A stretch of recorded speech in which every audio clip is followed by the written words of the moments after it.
And so I think just like surrounding yourselves with people that have been there and done that, it doesn't mean that their answers are always correct. And so you need to have that awareness to be able to filter through some of that stuff. But it does give you confirm some of your biases, and which in some cases, as an early founder, that's really all you need.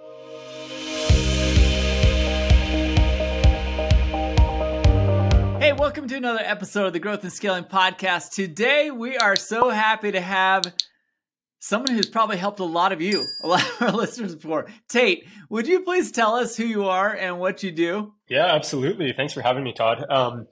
Tate Hackert. I'm the president and founder at Zayzoon. You might be asking yourself, what the heck is a Zayzoon?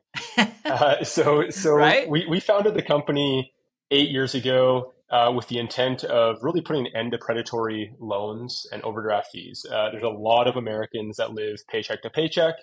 Oh, man. Unfortunately, they find themselves in need of short-term liquidity.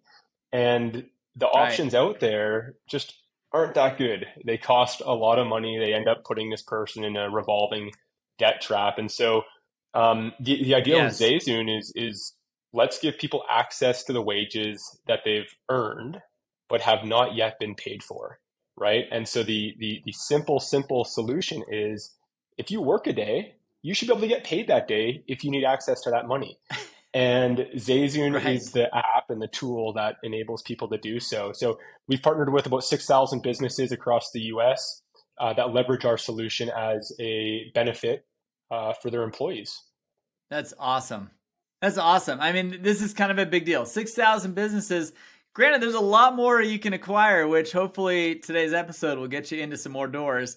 But who are you helping specifically? Like, what's an example of a type of client avatar that you're looking for who is in need? So we specifically deal with small and mid-sized businesses. We think of a small business being anything from 5 employees and greater, and a mid-size sort of being anywhere from about 5,000 and below. So we're kind of 5 to 5,000, right? With the average client being a multi-franchise location, a few hundred employees. Gotcha. Owner operator, maybe they have a larger ops infrastructure around them, but right. Ultimately, that's who we're helping. And the value prop for an employer is like offering this benefit to their staff. They see increased recruitment, they see better retention, right. They see increased productivity due to a decrease in financial stress. And then I think right. Probably from an end consumer standpoint, you can put the pieces together quite easily, right? Like money when you need it without a large fee attached to it is a pretty simple value prop. I love it. When you consider that every bank charges like $35 for an overdraft, and it's like you're already hurting. That's why you overdrafted, and now you're going to charge them 35. Like they may have 5 checks bounced before the paycheck comes in, and there's $200.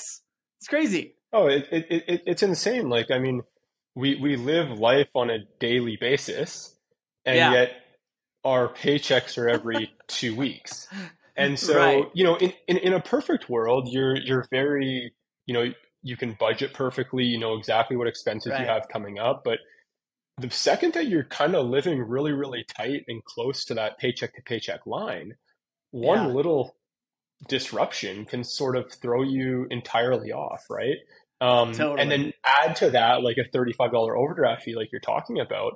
I mean, now you're in the hole, and it's really, really difficult to come back out of that. So we're of course trying to prevent that from occurring in the first place.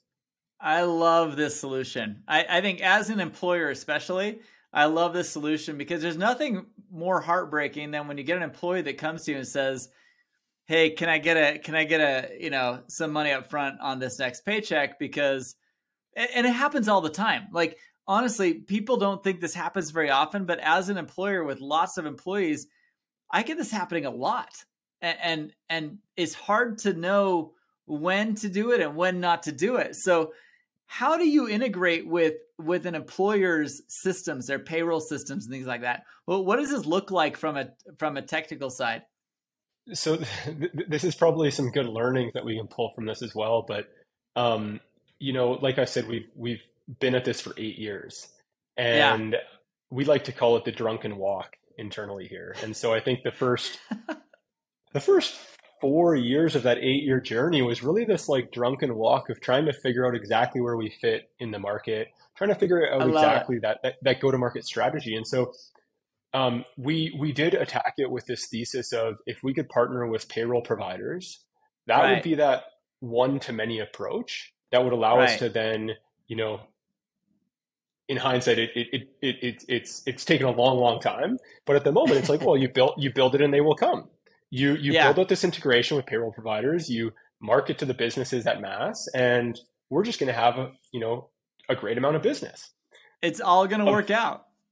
Of course, that's never how it actually works, and so you need to have an immense amount of sales infrastructure and marketing infrastructure and everything else on your team to actually start to convert that go-to-market strategy into revenue. But one thing that it did really do for us is that focus on the payroll provider made it so that we got really, really curious and I guess just like hyper focused on ensuring that the integrations were as tight knit as possible.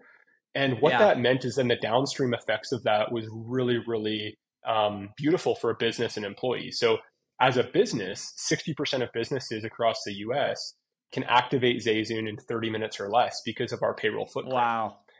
And then from an employee standpoint, the second that they learn about us, they can download the Zayzoon app, enter in a couple of key pieces of information, and within 90 seconds, be signed up and have access to their money. So, something in hindsight that was a thesis that we really thought was a beautiful way of building a business. And we questioned ourselves a lot along the way. Now that we're where we're at, we see the benefit of that. So it's kind of interesting how those things always sort of work out. Well, it is. And honestly, I applaud you for staying true to like what you thought would be the best infrastructure play, because sometimes it is that you're not getting paid for it, but you're building all these integrations. And then ultimately it's benefited you in a huge way, because now you're not rushing to get an integration done. It's already done. Is that kind of where you're at? It is now. Yeah. I think for many years though, and one thing we probably could have done better was do a couple of those things in parallel. We were so focused on this land grab of integrations, and we found ourselves every month being like, yeah, we got 2 more payroll partners signed up. We got 2 more payroll partners signed up. Right. And I think after a year or so, someone on our board goes, that's great. What does that mean? Because there's not really any revenue. and we kind of all took a step back and we go, oh yeah, I guess that's kind of correct. Like we've built these integrations out. We keep saying that business is going to come from it, but it hasn't. And so I think a confluence of events sort of occurred, which is earned wage access 8 years ago wasn't an industry. It's something that Zayzoon literally invented. And so, interesting. So as earned wage access became more and more popular, you start having some groundswell effects and some tailwinds that just help the business. And then as well, you start to shift that focus from the integration land grab, call it, into actually conversion of customers. And it's this perfect storm for crazy growth.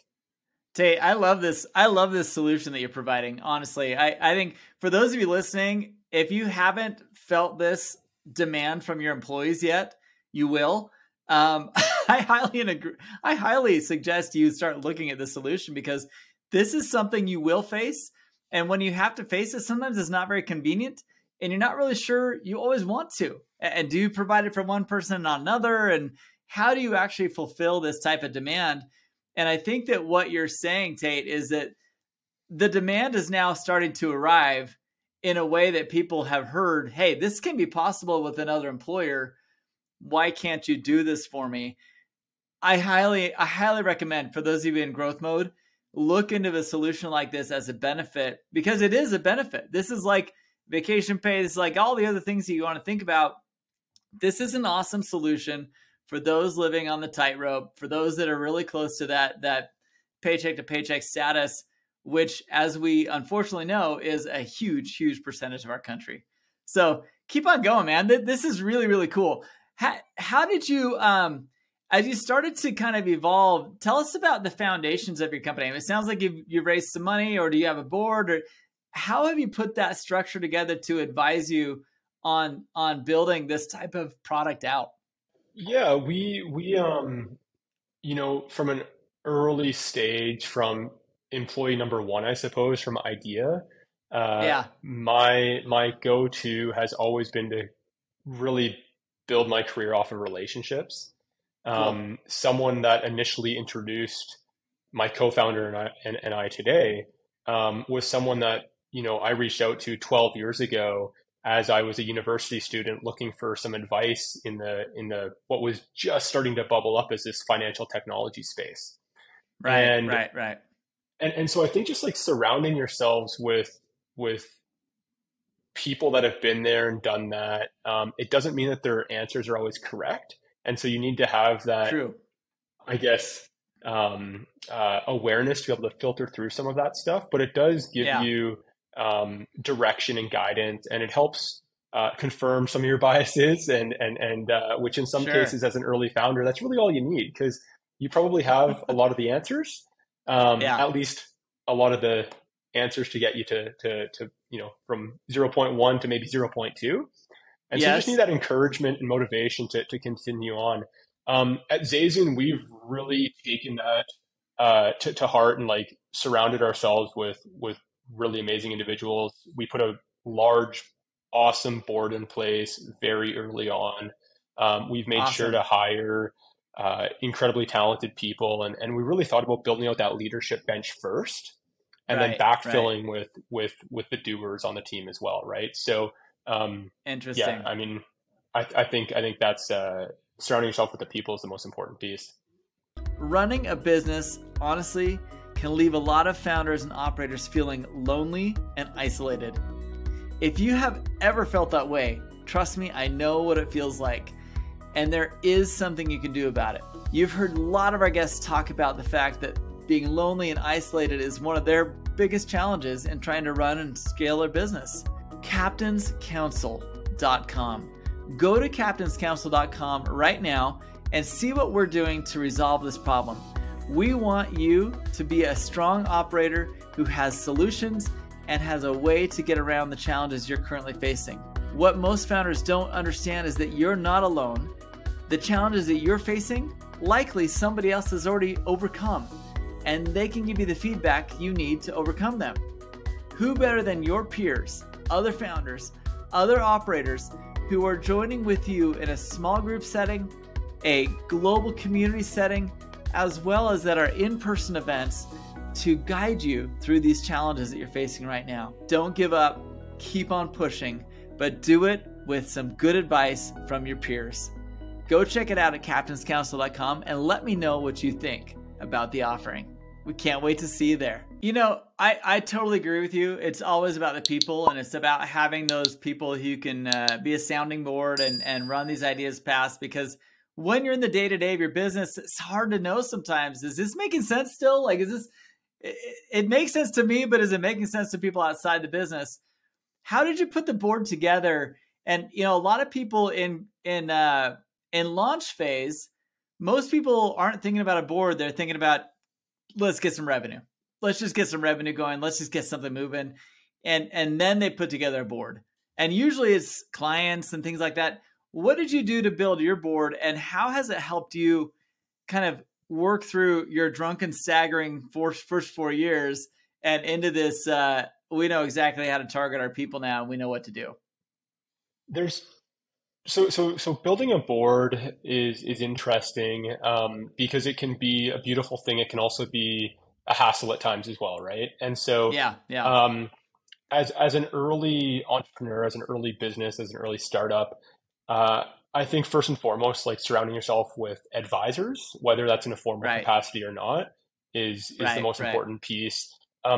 As you raise money, as the stakes become higher and higher, I think a board makes sense both from an advice perspective, but also from just a pure governance perspective, right? And Right. so that's really, for us, we sort of saw it as twofold. Like, let's surround ourselves with the proper frameworks for governance and ensuring that we're holding ourselves accountable and that we're doing good for our shareholders. But let's make sure Right. we're doing that by putting in place a board that isn't just there to check the box, but is actually someone that we will lean on continually, someone that we Right. appreciate the opinions of, and that is willing to get their hands dirty when necessary. And I think that's Right. incredibly important at an early stage because, again, like you don't have all the answers, um, Right. but I think you have a good idea of where you want to be, and you sort of just need these reassurances and bouncing ideas and a little bit of, hey, I've been there and done that. Like, have you thought of Right. this? And that's really Right. what our board acts as Zayzoon is, Love it. that like question asker. And it Yeah. just makes you Yeah. take a second, pause, and go, oh yeah, like I should think of it from that angle. Well, and I think it also builds a whole level of the A word, right? The accountability factor, where it's like, all right, they challenged me to do this month, and did I get it done? And it gives you that opportunity to be like, like back in high school, oh crap, I got to get this assignment done by Friday. You now have a board meeting, and they're going to ask and follow up with things like that, right? Absolutely. One thing, so as we sort of transition from this startup mode to scale up mode, Yeah. um, the board meetings that we've had have become so much more valuable.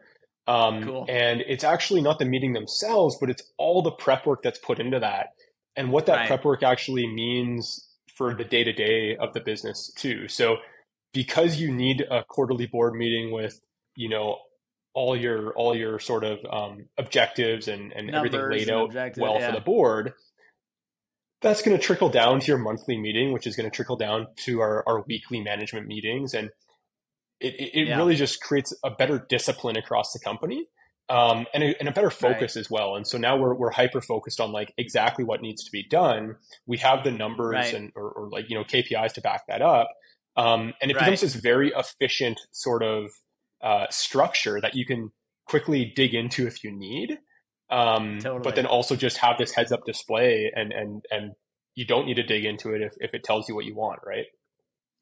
Right. Now, I got a question for you. You've been doing this for what, 9 years? So 8 years? What'd you say Yeah, total eight time? or 9 years. So we've been. I'm Canadian, if you can't tell from the accent. Hey, it's all Um, right, hoser. we thanks, eh? We we we kind of did this drunken walk in Canada from 2015 to 2018. Right. Um, in 2018, we launched in the US. And so I really like to think of the Zayzoon that you know today as being a Yeah. business that's, yeah, been around for 4 or 5 4 years. years. Gotcha. That's okay. And honestly, for those listening, it's okay to stumble around a little bit until you kind of find your bearings, because a lot of businesses don't really turn out the way you anticipated when you first launch. And I have a feeling that maybe where you were at is kind of, let's listen to some feedback. Who's giving us feedback, and what can we do to modify this product so that people want to buy it at scale? Now, as you've been able to adapt that business though to what the customer said they wanted, tell us about your growth, because you said offline, you mentioned that in the last year you doubled your employee base size, which is a big deal. Like, that's a big deal. Did revenue also accompany that? And tell us a little bit about what has made the difference in the last 2 years versus those first 6 years. Yeah, we more than doubled employee size, which, by the way, is not a measure of success. I think that the less It is in employees some you can regards, have, but yes. it's maybe directionally a good indicator, but it Right. can also mean really bad things. But yeah, thankfully, so last year we just over doubled our employee base. We quadrupled our revenues. We'll Nice. do similar this year. We'll triple revenues and you know Awesome. close to double employee base. Um, Nice. and yeah, sorry, I completely forget the question that you asked Oh, with no. that. No, like what's the difference in the last 2 or 3 years versus the previous 5 or 6 years of figuring it out? Yeah, in the past 2 or 3 years, I think there's a couple things that led to this, right? So we talked about this concept of partnering with payroll companies and leveraging them as Right. this distribution channel to the business. And we, for such a long time, were so myopic with that and just really ignored any downstream sales effects or efforts that needed to be put in. Yeah. Um, and so in the last couple of years, we thought, well, or we didn't think, we realized, wow, okay, we need to actually put in place a proper sales structure. We need to put in place a proper Right. marketing structure. And we need to make this a real company, not just a company that's founder sales led on relationships, but Totally. actually has Totally. some support systems around it. And so for us, I really think like, yeah, it's a very general statement, and it's maybe simple as a general statement, but of course there's so much complexity and nuance in it. But Right. that's really what it is. It's just going out and pounding the pavement, knocking on doors, making those phone calls, Right. and creating sales. Now, of course, if you're in a great industry, you can expect some tailwinds from the industry itself. Yeah. But yeah, it's just like doing the right thing and doing the right thing over and over again. And eventually that goodwill and that effort begins to compound. Right. And that's when you really start to see that exponential growth, Love it. come to be. It's a big deal, right? I mean, was there a moment in that where you felt like, okay, we got this? Like the messaging's kind of dialed in and the pain points really clear, and like, what was that moment for you? So there's been a couple moments in the earned wage access history, I think, that have sort of helped Zayzoon along the way. Yeah. Walmart in 2018 launched earned wage access solution. And Interesting. I think that was really the start of people seeing earned wage access not just as an alternative to payday loans, but Right. as an actual like benefit for employees and something that Right. shouldn't be a secondary thought, but should really just be like this no brainer solution. And Yeah. so that really helped with creating tailwinds for us. Cool. Um, we hired on an incredible head of growth, Shub Sidhu. Shub brought with him like a great mind for building out that sales and growth Right. structure. Revenue And same with operations. Shane. Exactly, Yeah. yeah. And then you pair that with Shane, who's our head of sales, and you Yeah. sort of just have this like beautiful confluence of someone that can sort of think of the pieces that interact between marketing, sales, and I like you love said, it. like this whole revenue operations framework, Yeah. and work with someone that has, in this case, Shane, decades of experience in this space Right. and really knows the value prop and things to say. And you build a team around those two individuals, and things just I love it. explode. I love it. Yeah, honestly, this is exactly what I was hoping to hear, because I tell people this quite a bit, that when a company reaches that point where the founder or the founders aren't touching all the pieces, they either go stagnant or they explode. And the difference is, how well do they align those silos of sales, marketing, and product, right? It's like when those three pieces are aligned and they have that common goal, they just do exactly what you're describing right now. When they don't do that, you find companies who are stuck in that 5 to 15 million in revenue, which isn't a horrible place to be stuck, but they just aren't seeing the type of growth you're talking about. So congratulations on alignment, because that, what you just said speaks volumes to your ability to lead and be able to keep these guys focused on the right things to grow and scale. I love it. Yeah, thanks. And you mentioned product there as well, and Yeah, product is such a big piece it's of huge. Zayzoon. The reason I sort of think of the sales and ops framework is because without the collection of those businesses, without the collection of those payroll companies, you Right, don't have the ability to influence revenue by way of product-led growth. But the right. truth is if we look at the acceleration of our revenue, specifically in the last 18 months, um, Yeah, that is highly product-led or right. product-driven growth. because that is taking a business that has 10% of their employees that have accessed our service, and it's expanding that to 30, 40, 50, 60% through different product tactics, right? Product and marketing tactics. Love it. No, it's a huge, it makes all the difference in the world. And honestly, Tate, this conversation is really powerful because not only do you have a product that like fits the mold of our audience, but also your experience is speaking volumes to a proper way to lead into these growth cycles. And don't be ashamed that it took you 3 or 4 years of wandering and beating your head against a wall, because I think most people feel that way. But that moment where you started connecting those dots and aligning these teams together the right way is where true growth happens. And so, dude, thank you so much for sharing this with our people today. And I want to ask you though, as you've been on this journey, it's very hard to do on your own. You talked about a board, you talked about some people and specifically on your team, but is there someone you want to give a shout out to today that you feel has like kind of been that mentor, that inspiration to keep you moving? I have 2 co-founders. Awesome. So Darcy Tour and Jamie Haw, both of which are like, we commiserate together, we celebrate together. The mentorship specifically that I've received from both of them has been, just incredible. They're both very smart individuals and very experienced individuals. And so I think they bring a lot of, just that experience and self-awareness to me. Sure. Which is, really, really valuable. I love it.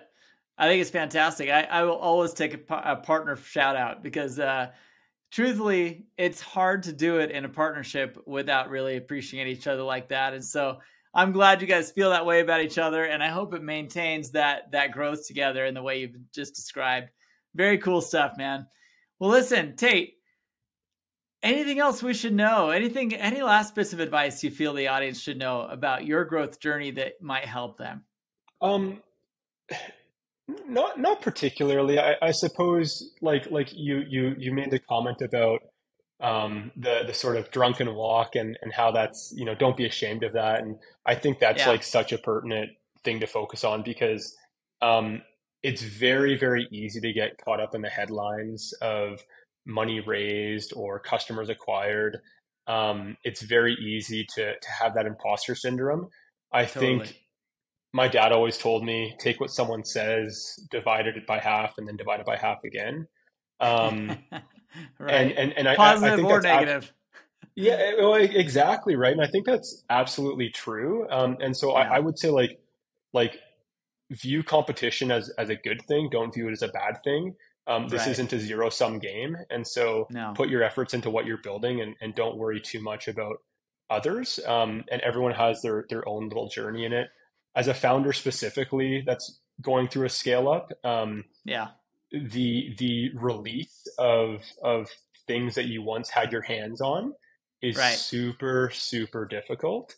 And learning how to progress as a founder or as an executive within an organization is also super difficult because you hire these amazing, amazing people that are more experienced than you and are smarter than you in different ways. And so that's a it great takes thing. a lot.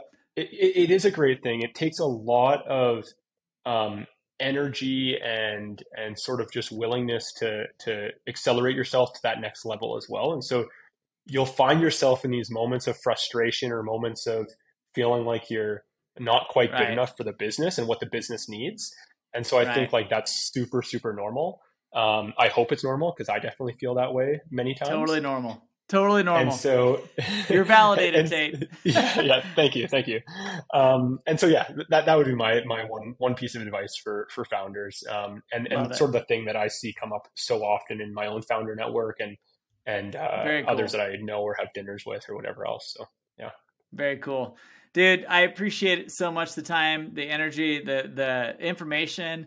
Your experience has been super cool to see, and I can't wait to keep following it and see where you go with this. But thank you so much for being a part of the podcast. And for those listening, go check out the product. We're putting links in the show notes all over the place. This is something you really need to consider implementing into your benefits package for your people.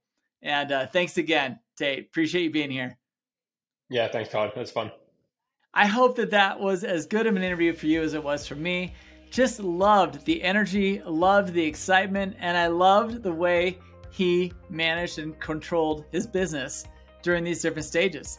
I mean, honestly, leave comments below. What did you find the most interesting about that interview? There was so much of it that I liked. Honestly, I could have kept going for another hour and not gotten tired of talking with Tate about his business. You have a job to do. You have a business to run. You have growth and scaling on your mind. That's why you're here on this interview. Please take from this interview what you can. Take from the other interviews what you can. Every guest on this podcast is literally vetted to bring some value to those who are trying to grow and scale a business. The information, the personalization, everything that you're hearing is very real and very raw to our guests. And I hope you appreciate what they're doing by sharing this information with you. These aren't the only people willing to share. If you need some other insights on what you need to be doing in your business, it doesn't cost a lot of money to do so. You don't need to pay a bunch of board people to come sit on your board who maybe aren't that intimate with what you're even doing. The best way to find community is to meet with other peers, other operators, other people who are trying to build and grow their businesses, and get insights from them that are going to help drive the growth you're looking for in your business. If that's you, you should be looking into the captainscouncil.com. Captainscouncil.com. That's right. This is an organization that's been designed to help other founders and operators come together in a nice, close, tight community where they are building and growing each other along the way. We find that our values and the people that join our organization are growing at a pace like nobody else around them. Why? Because they have insights that they wouldn't get all on their own. This is something worth considering. If you're in growth mode of a business, come check out thecaptainscouncil.com. We'll see you on the next episode, and we appreciate you being here on the Growth and Scaling Podcast. Thanks again. We'll see you then.